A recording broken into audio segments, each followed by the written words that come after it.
তুমি তো শুকায় গেছো গা। আরে এইসব কথা বাদ দে তো, তার আগে তুই আমারে ক, তোরা সবাই আছিস, নাদিরা কই? নাদিরা দেখতেছি না।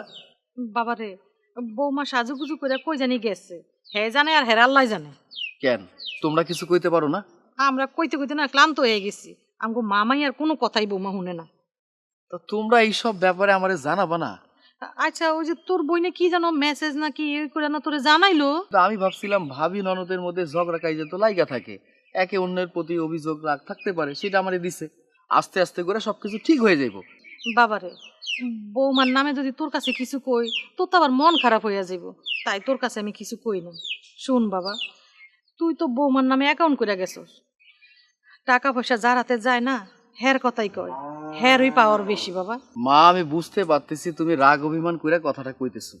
তুমি তো এই বাড়ির মুরব্বী, তোমার একটা দায় দায়িত্ব বলতে কথা আছে। তোমার বৌমা যা ইচ্ছা তাই করবো, সেইটা নিয়ে তুমি কোনো প্রতিবাদ করবো না, কোনো কিছু কইবা না, সেটা তো হইতে পারে না মা। তোমার তো একটা দায়িত্ব আছে নাকি?